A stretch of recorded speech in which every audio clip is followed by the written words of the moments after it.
मैं पढ़ता था, तो मेरे मित्र नहीं थे, कोई दोस्त नहीं थे, क्योंकि लोग तो बच्चे पढ़ते हैं तो दोस्त तो होते हैं, आते थे साथ में, जाते थे जी क्लास में, बच्चे मेरे साथ उठते बैठते थे जी।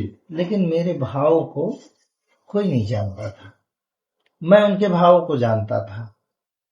तब की बात है, विद्यालय में बच्चे कई बार, मैं कभी ना नहीं कहता था कोई बात के लिए। विद्यालय में होम साइंस है, साइंस है, कृषि विज्ञान है, 8 पीरियड पढ़ाई होती है, 8 घंटे, अलग अलग टीचर होते थे। तो उसमें एक पीरियड होता था, एक क्लास होती थी, शनिवार को लगती थी, सैटरडे, तो कहते कुश्ती लड़ने की। मुझे पढ़ाई में मेरा मन नहीं लगता था, मगर फिर भी मैं पढ़ता था क्योंकि माता पिता भेजते थे। मैं जाता था वहां कुश्ती में, सब लोग, अब हमारे क्लास की जब आन मान शान के बारे में आती बात, तो मैं भी कभी ना नहीं किया। कहते भाई साइंस में कौन मेढक को कौन पकड़ के लाएगा? मैं कह यस सर। कहते भाई निराई गुड़ाई में कौन करेगा? तो मैं कहता यस सर मैं करूंगा। देखता पहले कोई कर रहा है कि नहीं, जब कोई नहीं करता था तो आखिरी में मैं खड़ा हो जाता था, मैं करूंगा। तो कुश्ती में सब क्लास में कोई एक लड़का था, उसका नाम सनी था, तो वो सनी जो है सबको हरा दिया। उसके साथ वो जो लड़ता था उससे वही जीत जाता था। वो हमारे क्लास से सीनियर था, तो हमारे क्लास में आ गई बात कि भाई एक लड़का था, वो लड़ता था, वो हार गया, फिर हमारे क्लास की बदनामी होने लग गई। तो कहने लगे अरे 7वीं क्लास के बच्चे कोई क्लास में नहीं है, ऐसा हुआ करता था। बाद में ABC बाद में आया, पहले हिंदी में था और हम हिंदी मीडियम पढ़े जी। तो उसमें जब हमारे क्लास में आया कि भाई कौन लड़ेगा, तो कोई बच्चों ने किसी ने हाँ नहीं भरी। जब ये लग गया कि अब कोई नहीं कुछ करेगा, तो अंत में मैंने कहा जी हम लड़ेंगे। Yes sir, yes sir. क्योंकि 9 सर तो हमने सीखा ही नहीं है। और जब लड़ने गए तो उसने उठा के 2 पटकनी लगाए और ऊपर से उनने ऊपर बैठ गया छाती में, बैठ करके उनने ऐसे किया। सब लोग खुश, हमारे क्लास वाले भी कुछ लोग खुश हुए, कुछ थोड़ा मायूस भी हुए, लेकिन छुट्टी हो जाती। ऐसी क्रिया कई बार घटना घटती, कई शनिवार मगर हमने 9 सर नहीं किया। हमने हर बार आता था शनिवार को, फिर हम कहते जी सर लड़ते, फिर हम जानते थे हार जाएंगे, कोशिश करते थे, कभी जीत नहीं पाए। एक बार मैंने उससे बात किया, मैंने कहा भैया सनी जीतते हैं तो कैसा लगता है? तो वो ने कहा बहुत अच्छा लगता है। मैंने कहा एक बार मुझे भी अच्छा लगा दो, एक बार मुझे भी जिता दो यार, मैं भी देखूं कैसा लगता है। लेकिन ये बात किसी को बताना मत। मैंने कहा अच्छा यार तू मेरा मित्र है, तेरी इच्छा जरूर करूंगा पूरी में, तो मगर तू ये बात कर दूं, किसी को बताएगा नहीं? मैंने कहा हाँ नहीं बताऊंगा, लेकिन कर दो। उनने क्या किया, शनिवार को फिर सब लोग, आज कभी नहीं जीता मैं, कभी नहीं जीता मैं, अब ये लग रहा था 8वीं में चले जाएंगे, और हम उस दिन ऐसी लीला बनी, भगवान ने कृपा किया, मैंने उससे बोला, उसने मान भी गया और हम गए लड़ने लगे।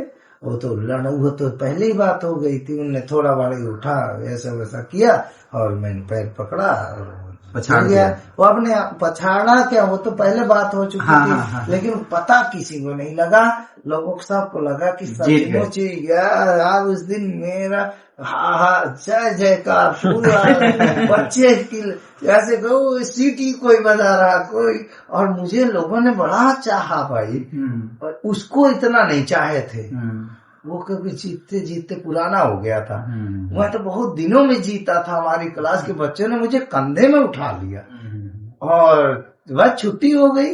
और छुट्टी होने के बाद हम तो चले गए और शनिवार होता, संडे की छुट्टी, और सोमवार के दिन क्लास में प्रार्थना हुई। गुरु जी चुपचाप से, हमारे आचार्य जी बोलते थे हम, तो वो पेंसिल लाए थे मेरे लिए, एक कॉपी लाए थे। तो पहले तो यही बहुत होता था। तो उन्होंने जब क्लास के सबके सामने खड़ा किया, मुझे बुलाया, तो मैंने सोचा जान गए चोर की दाढ़ी में तिनका। तो मैं तो डर के मारे, गुरुजी गलती हो गई। अरे उन्होंने कहा, जैसे मैं उठ के गया तैसे पैरों में हाथ लगाया, तैसे ही उन्होंने मुझे अपने छाती से लगा लिया, जैसे सानू को मैं लगा लेता हूँ। क्योंकि मेरे गुरुओं ने मुझे आशीर्वाद दिया कि छाती से लगाओगे तो वो सदा महान बनेगा, वो बच्चा अपनापन होगा। तो उन्होंने मुझे लगाया, तो मैं आज उनकी कथा कहता हूँ। उनका नाम था अवधेश सिंह गुरुजी हमारे। मुझे अपने छाती से लगाए और कहने लगे, बेटा तू कैसे दुखी हो रहा है? मैं, गुरुजी मुझसे गलती हो गई। अरे कहने लगे, चुप रहे, ये तेरे लिए ये कॉपी लाया हूँ, ये और ये पेन, सबके सामने उन्होंने मुझे दिया। मेरे आंखों में आंसू आ गए और मैंने कहा, गुरुजी मैं क्षमा चाहूंगा, मेरे माता पिता ने वो ज्ञान नहीं दिया, मैंने बहुत गलती किया है, मेरी क्षमा कर दो। इसका मैं अधिकारी नहीं हूँ, वो उसको बुला लो, सनी है। क्योंकि मैंने बोला था कि मुझे भी जिता देना, उसने किया है, मैं गुरुजी मैं इसको नहीं लूंगा। तो उस दिन मुझे 2 आशीर्वाद वो दिखने में, तो उन्होंने कहा कि ठीक है बेटा, तू कोई महान व्यक्तित्व बनेगा, तो जरूर कोई महापुरुष बनेगा।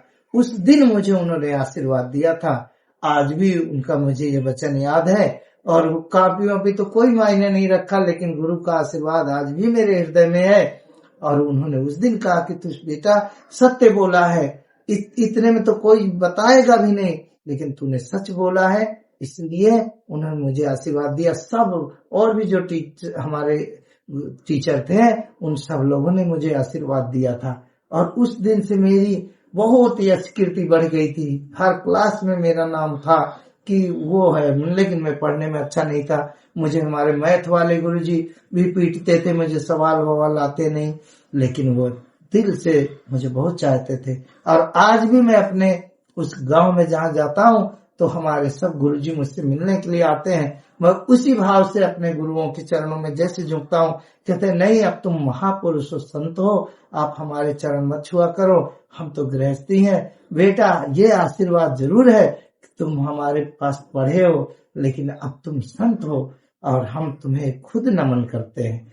तो ये मर्यादा बनी रहे।